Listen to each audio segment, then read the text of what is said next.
The Messiah said, "When you come to know yourselves, then you will become known, and you will realize that it is you who are the sons of the living Father. But if you will not know yourselves, you dwell in poverty, and it is you who are that poverty." Ang ano ko po paglilinaw lang ba tungkol sa pagtatanong sa araw ng Zoom, ganon.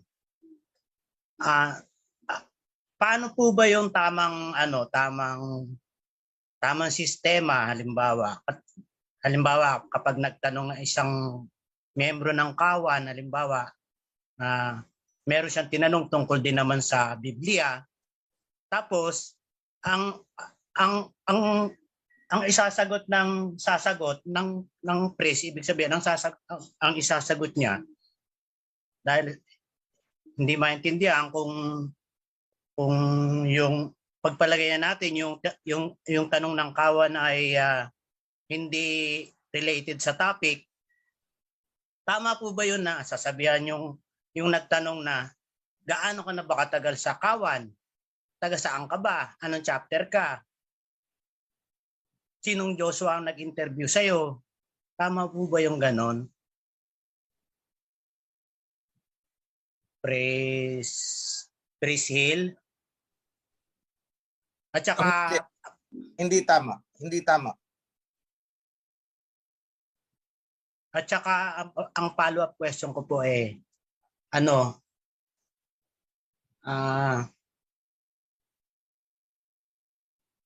yung kasi kadalasan pag halimbawa naka-costume tayo ng ganito, may nagtatanong, kagaya ko minsan nung napunta ako ng Cebu, sinuot ko talaga yung sa ulo, kahit na nagpapapicture ako sa public, nakaganon ako.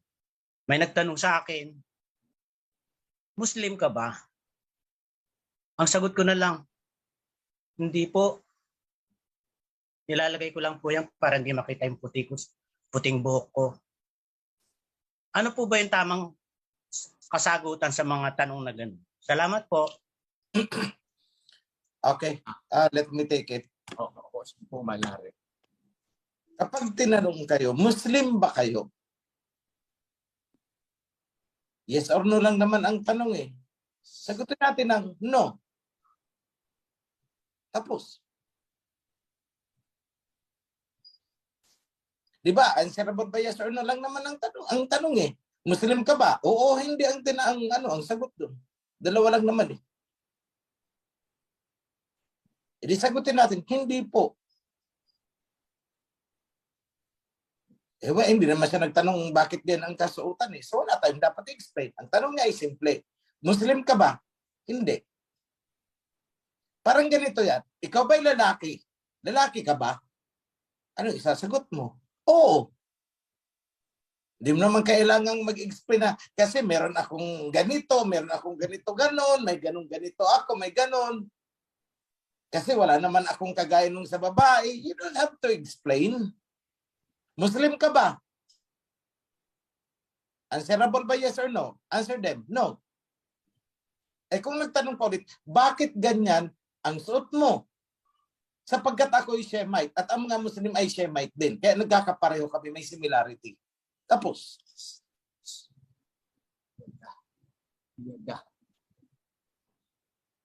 Di ba napakasimple?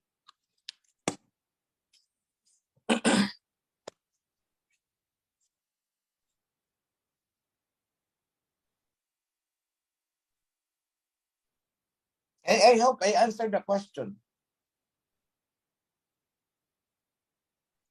Doon sa isang tinatanong ni brother na kapag merong out of topic na naitanong at ang sagot ay matagal ka na ba? Sinong Joshua? Sagutin nyo na lang mga kapatid. Huwag nyo namang sagutin ng tanong yung tanong ko.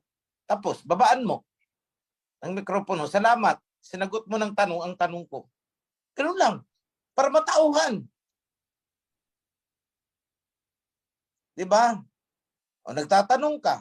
Tapos imbis na sagutin yung tanong mo, sinagot ka ng tanong. Ay di sagutin mo, ay salamat. At sinagot mo ng tanong, ang tanong ko. Ganun lang po. Maging vocal kayo. Hindi yan disrespect.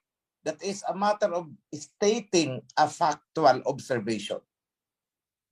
Sometimes kasi, may mga ngilan-ngilan dyan sa mga priest na kapag hindi alam kung anong isasagot, gumagamit ng ibang technique. However, in fairness naman sa mga priest, meron naman kasing mga tanong na napaka-basic. Yung mga covered ng video. So sa ganyang kaso, mga priest, sagutin nyo, panoorin mo itong video na yan, naandun lahat ang tanong mo, naandun ang sagot sa tanong mo, at pati yung mga related na tanong pa na ipa-follow up mo, nandun lahat sa video na yun. Guidance. Or kung hindi nyo talaga alam ang isasagot, hindi nyo alam ang video, maging honest kayo. Kapatid, hindi ko kayang sagutin ang tanong mo sa ngayon. Hayaan mo, i-research ko yan, itatanong ko sa taas kung paano ko yan maipapaliwanag sa iyo. Be honest. Because when you become honest, the more you become respected. Kaysa sa magbibigay kayo ng ibang sagot na tinahi-tahi ninyo, lalo kayong mapapahiya. Maging totoo. Yan ang sinasabi natin, maging totoo. Kapatid, pasensya na ha, ako'y baguhang priest. Nasa proseso pa ako ng pag-aaral. Hindi ko pa kayang sagutin ang tanong mo. Hayaan mo, ipapasa kita sa ibang priest. O kung may ibang priest dyan na nakakarinig, kayo namang mga priest, kung naandyan kayo, at nakita ninyong nahihirapan yung isang priest, nag-declare na ng white flag, nagbandila na ng puti, so maglolo kayo. Kung pare-pareho kayong wala talagang bala, di umamin kayo. Nakakaiba ang tanong mo, kapatid, hayaan mo, magpag-aaralan muna namin yan bago ka namin masasagot. Ganoon lang po kadali yun. Di nyo ba napapansin sa akin? Pag hindi ko alam ang isasagot ko, ang isinasagot ko? Hindi ko pa masasagot ang tanong mo sa ngayon. Wala pang revelation sa akin tungkol dyan. Di nyo ba napapansin yun? That is how I gain the respect ng kawan. Kasi instead of concocting, yung mga ang iba kasi sasagutin, paikot-ikutin, pero hindi naman talaga natutumbok yung tanong. Huwag kayong ganun. Kasi you would be destroying your credibility with that. Kasi ang nagtatanong, marunong naman manghalata yan eh. Hindi nasasagot ang tanong ko eh. Pinaikot-ikot lang, mema. Ibig sabihin, may masabi lang. Huwag kayong mema, mga priest. Huwag kayong magme-mema. Yung may masabi lang. Don't do that. Be honest, be frank, be open. Hindi ko pa kayang sagutin, kapatid, ang tanong mo sapagkat ang inaral ko is yung nasa topic ko lang muna. Hayaan mo, time will come, madadaanan din natin yan. Reserve your question. Di ba? Narinig nyo sa akin yan, reserve your question. Hindi ko pa masasagot yan. Ganyan po, mga kapatid, kasi hindi naman yung nagtatanong, hindi naman yan magagalit sa inyo pag hindi nasagot ang tanong nyo eh. Hindi it's better to say the truth than to invent a lie. Kasi magbubumirang yan sa'yo. Yan lang po ang masasabi ko. I hope I answered the question.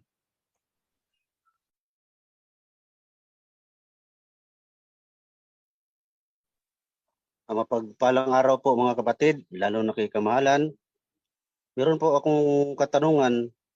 Una-una po yung meron ng naghihingalo po na kapitbahay namin doon pero Babylonian siya. Tapos nung buhay pa yan, nagmi-message ako sa kanya. Ang sabi ko, iba nga pangalan ang sinasamba ninyo at saka sa akin. So ngayong araw, tumawag yung kapatid niya. Sabi niya, papuntahin ko ang kapatid ko na Katoliko na Liko Operator para iblis. So doon parang ang isip ko, anong gagawin ko nito? Kung ibigay ko kasi yung number ng kapatid ko, parang ibinigay ko rin yung tao na yun na mamatay sa kay Satanas.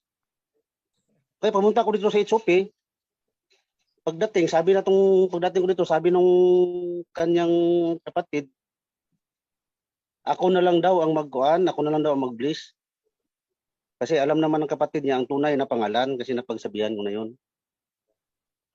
So ngayon, nag-pray kami, 3 kami, nila Inday na lupa at saka si Macario na lupa. Ang reaction po nung namamatay, parang lapit na mamatay, natulog na daw siya. So ang sa akin po doon, ano ang status noon na hindi man yun baptize? Pero ako ang hinanap na tanggapin mo lang ang pangalan, totoong pangalan ni Aba Yahawa at ang kanyang anak na si Misaya Yahawa Sai.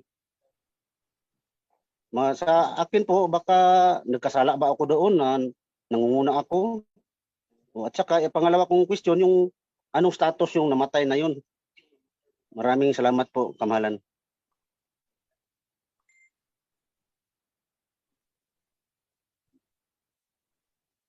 Ayun lang po, kapatid.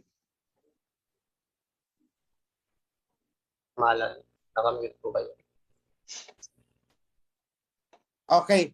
Sa unang tanong, ang tanong ng mga kapatid is, nagkasala ka ba na nanguna ka? Ang sagot ko ay hindi, sapagkat ikaw ay inimbita. Pangalawa, ano ang status noong namatay? Sagot ko, hindi ko alam. Ang alahayam ang nakakaalam. May mga bagay na hindi declared.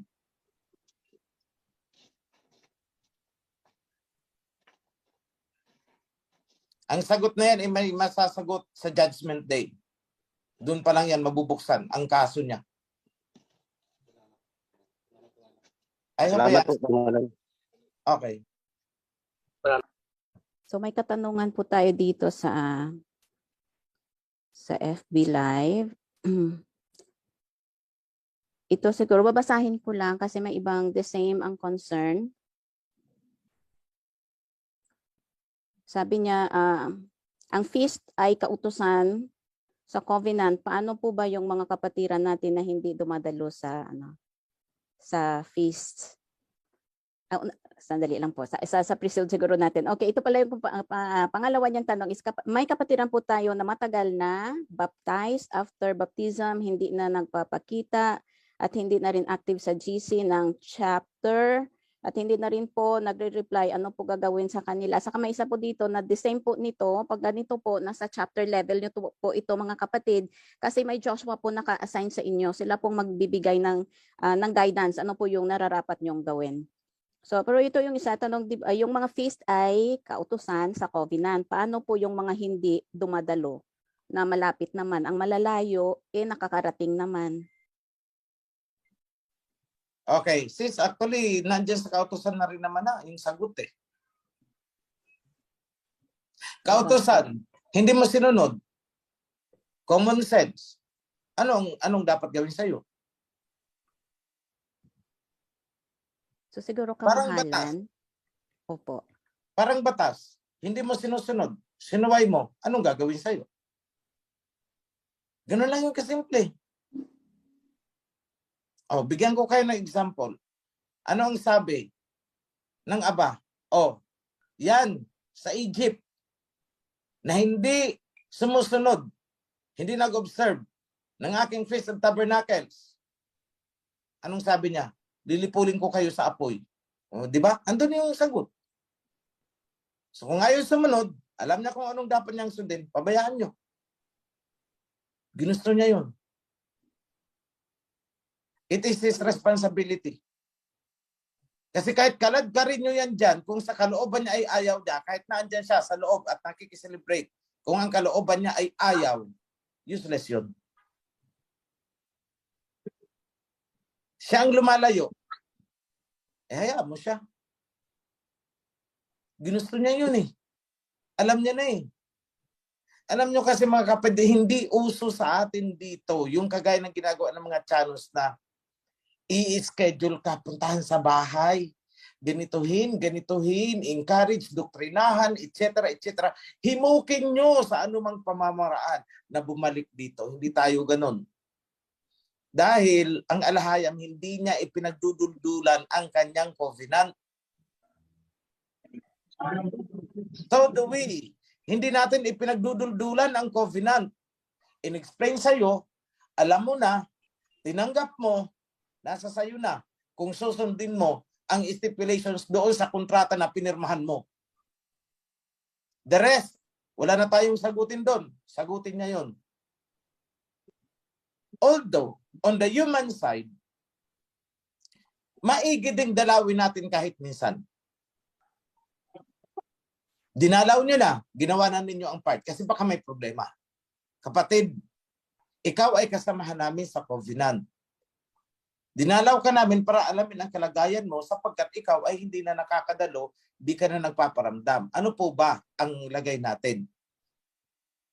Pag sinabing ayoko na, okay kapatid, loud and clear. Sige, pagpalaing ka nawa sa yung kung ano man yung desisyon mo. Alis na kayo. Hindi nyo kailangan kumbinsihin. Hindi tayo nagpaparami ng mga suwail. Ang basihan ng pagdami natin dahil gustong sumunod. Hindi yung dumami tayo dahil sa pilitan nating hinahaltak, hinahakot, etc., etc. No, we are not that. You have heard about it. Sundin mo o hindi, nasa sayo na yan. Look at the parable. Yung itinanim na may lumagpak sa matabang lupa, may lumagpak sa may matinik, may lumagpak sa may batuhan. That's it. So expected yung ganyang situation. Pero may sinabi ba ang alahayam na yung napunta doon sa mabato ay hukayin ninyo at ilipat ninyo sa pilitan, i-transplant ninyo doon sa matabang lupa? May sinabi bang ganun? Di ba wala? In the same manner, di natin sila responsibility. Alam na nila, nasa sa kanila. The rest, nasa kanila na yon. So kung ano mangyayari sa kanila in the future, again, nasa alahayam yon. Hindi natin sagutin. We have done our part. Ganun lang po ang sagot ko dyan. Maraming salamat po, mahal na hari.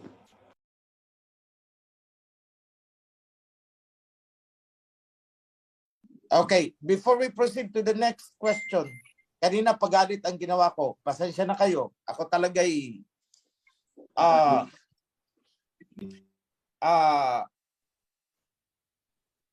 what I say, I would comment. So this time, I'm sending you a good news. Pero hindi muna ako magbibigay ng mga detalye. We are working at a land. Before it was 50 hectares. Now it's 100 hectares. At mukhang madadagdagan pa. Yada. Almost going to 100 hectares ito. And I want, grabing sakripisyo talaga ang ginawa. Because yung mga pinasok namin, there are times na hindi madaanan yung foot trail. Kasi puro putik talaga ang lalim ng putik. Pag nalubsot ka, mahirapan ka nang hugutin ang paa mo. So, minsan nag-detour kami sa isang pwedeng daanan na hindi maputik, and so it's really a big sacrifice. One way, we walk 2 hours, I guess, or more. Then pabalik, another 2 hours or more.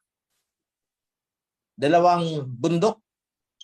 Kasi binilang ko yung rise, down, up, and down bago narating yung location. So it's not yet a developed land. Actually, what I see is a virgin land. So nai-imagine ko yung time of Exodus na nagrereklamo ang ilang tribe. I guess it's the tribe of Ephraim going to the north. Nang sabi, kulang ito sa amin. Linisin nyo ang bundok. Kaya nyo na yan. Yun ang sagot ni Joshua. Diba? Kaya nyo na yan. Linisin nyo para magkaroon kayo ng dwelling. So that is about what is to happen sa atin.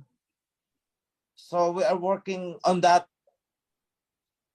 Sabihin na natin, wag na muna natin isali yung karagdagan. Let's just focus on the 100 hectares. So initially, yung pauunahin ko dun is yung may mga experience how to live and survive sa bundok. At hindi po ito basta imagine it, it's a wilderness. Linta at limatik kakapit sa'yo. Kahit kabayo, sumusurrender. So don't imagine na parang developed subdivision. Hindi ganun. Kailangang hawanin. So, the good thing is it's a very nice place once developed.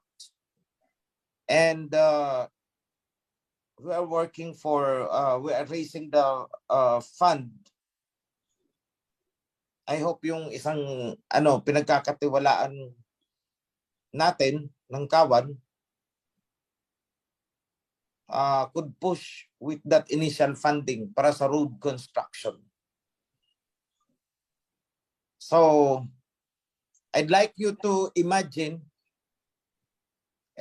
kasi ito yung ginawa ko right after the Feast of Tabernacles. This was only last Thursday. I'd like to show you kung anong itsura ng damit at saka ng suot ko pagkatapos putol talaga ang sandals after that. So, Praise Dato has the picture. Praise Dato, show them. Para hindi na iisipin na puro pasarap lang pala ang king. No, it's not that.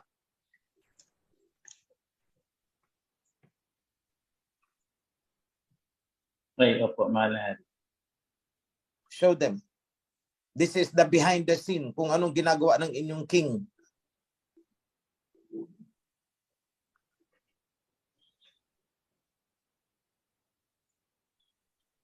Two hours, hindi bababa sa 2 hours. One way.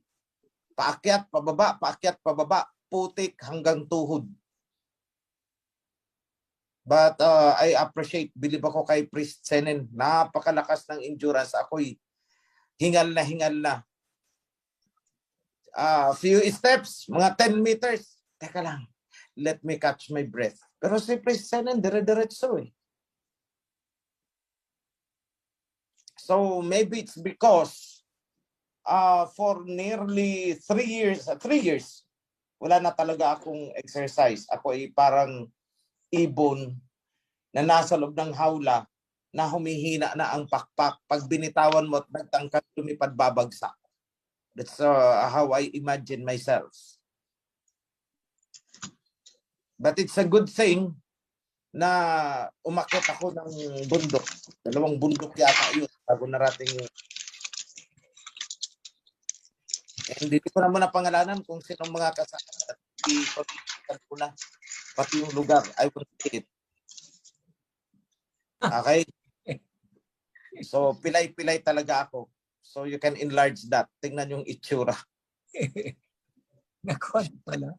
Nasira. Grabe. So, sugat-sugat talaga yung paa ko. Yan, kasi pag nalugsot ka, yan, nahugasan na yan. Nahugasan na yung pantalon. Kasi yung nalugsot ako, it's really almost hanggang tuhod. Hindi ko na mahugot-hugot yung paa ko. 2 na ang tumutulong para mahugot. So, that is what we are doing behind the scene. Kasi putol pa yata yung sandali dito. Yeah, naputol yan. At tuklap pala yung nung tinignan ko yung hinugasan na, tuklap pala yung dyan sa may ilalim. Ewan ko kung marirepair pa. So, nung papunta kami, may tubig. Nung pauwi na, wala na akong mainom. So talagang tuyo ang lalamunan. 2 hours, akyat baba, pauwi. Wala na talagang tubig. So, kasalanan ko din naman kasi hindi ako nag-prepare. We have consumed our water going there. Going back, wala na. Okay, meron dyan kinapitan ng linta. Na po, Manang Hari. Oo, yung isa, ewan ko, ilang beses ba lumagapak. Buti lang hindi ako nadulas. Yung isa, nag-try sumakay sa kalabaw. Eh nadulas yung kalabaw, eh di laglag siya. Kasi kahit kalabaw doon sumusurrender eh. Without exaggeration. So anyway, so mga kapatid, those things we are preparing. Napakaganda ng lugar once you are there. But right now, it is survival in the jungle na kailangan. So I would be selecting a few. Sinasabi natin, let us imagine Magellan in Columbus. O parang magsasagawa ng ganung gawain. But of course, we are not invading a land which is not our own. Atin yan.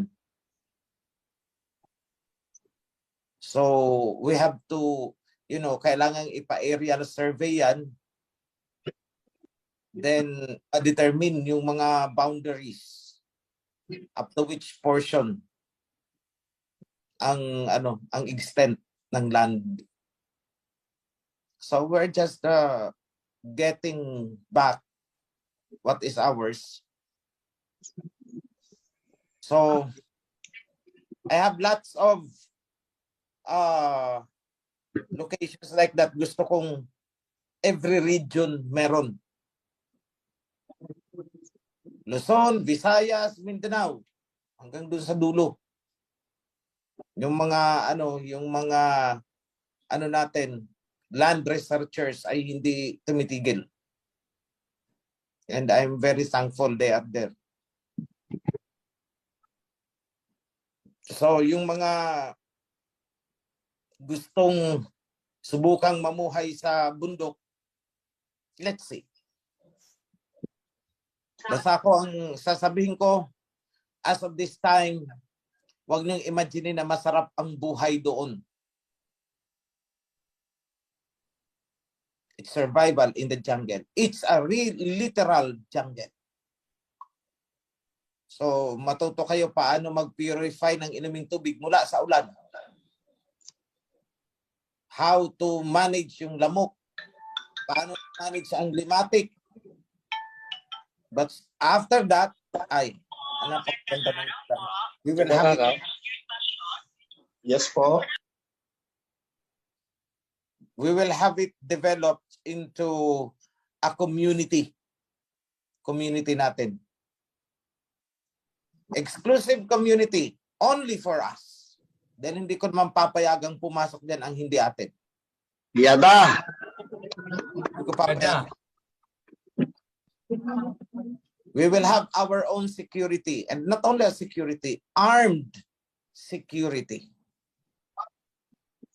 Pero hindi po tayo mga NPA ha. All of those are licensed. With license to carry firearms to secure the place. Kung Armalite. Kasi that is a literal defending a territory. Ganyan ang mangyayari niyan. But everything, I will make everything legal. So sa akin, mga able-bodied person, yun ang mauuna. So, natin kung sino ang mga matatapang. Ihahatid kayo doon, maybe through helicopter. Supply ninyo through helicopter muna. Kasi yun ang unang ipapakonstruct doon, a helipad. You will be supplied with what you need. And maybe communication. Yun ang mauna, radio. Para makakaradyo kayo dito sa labas. Whatever it is. Para yung mga napanood din nyo sa movie, panoorin yung Apokalipto. Ganyan. Kung anong jungle yung pinupuntahan na dinadaan na ganun na ganun. Na ganun. No electricity. No whatever. So, uunahan natin doon, electricity, solar panel. So, magko-construct tayo doon. Communication, radio antenna. And maybe for a month, baka sa tent matutulog. And each one will live one person per 5 hectares. Can you imagine? Tutulog ka dun, o isa o dalawa lang kayo dun. O let's see.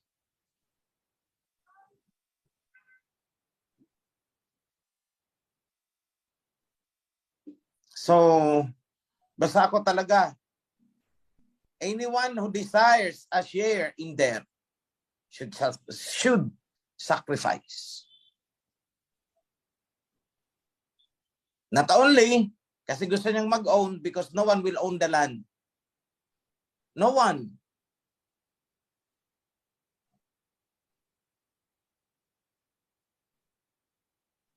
Huwag kayong umasa na mapapasa inyo sa pangalan nyo. No. It will be for the kawan. Tandaan nyo yan.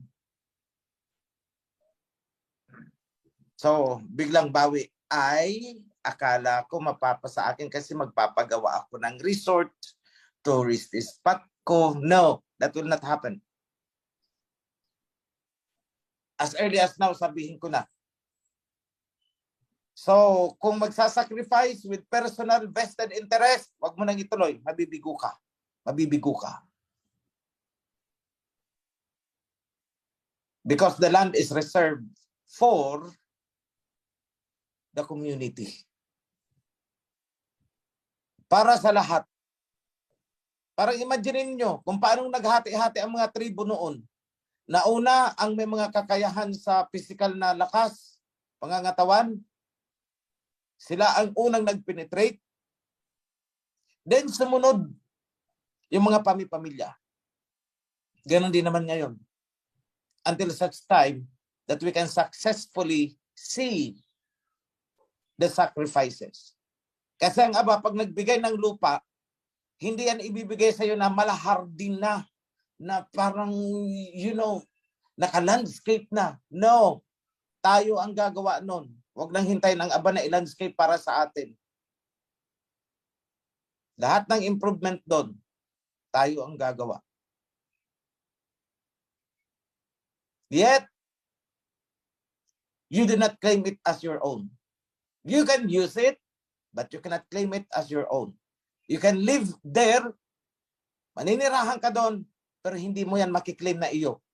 Ang sinisecure namin dyan, para hindi maposisyonan ng akin ito, ibebenta ko, mababasag ang community.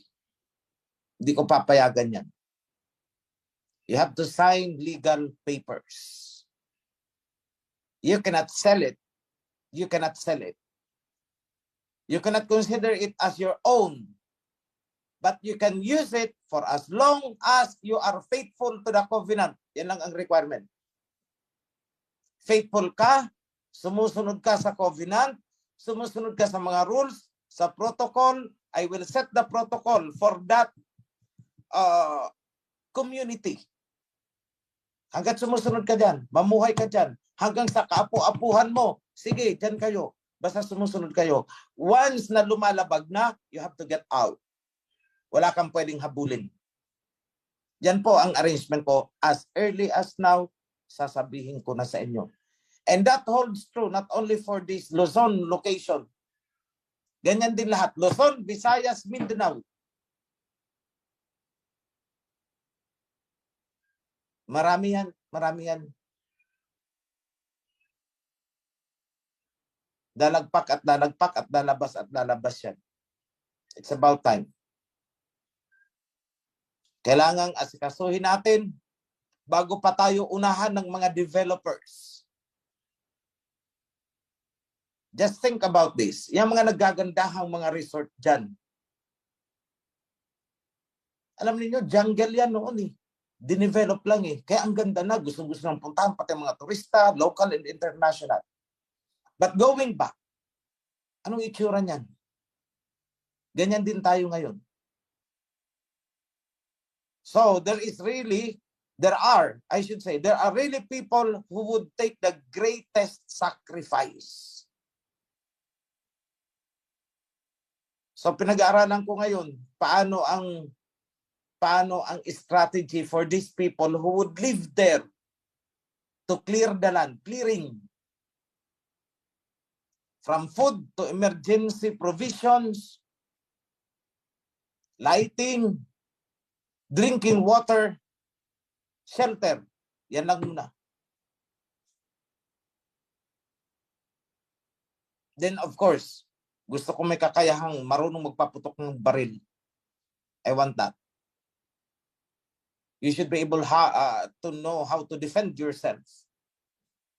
Because you have to defend the land. Hunting, yes. Dapat matuto kayo paano mamingwit. Not only pamimingwit. Marami dyan makakain sa wilderness. Eh. Hindi lang sa isda. Dami dyan. May river doon. May river doon. So I want that river to be developed as well. Lagyan natin ng tilapia o bangus. Yes, bangus pwede sa fresh water. Other variety. Then we will allocate land for farming. Meron dun. Eh hindi na natin ipapadala ang bigas sa bayan para lang ipakiskis. So we have to put up a rice mill. Maybe.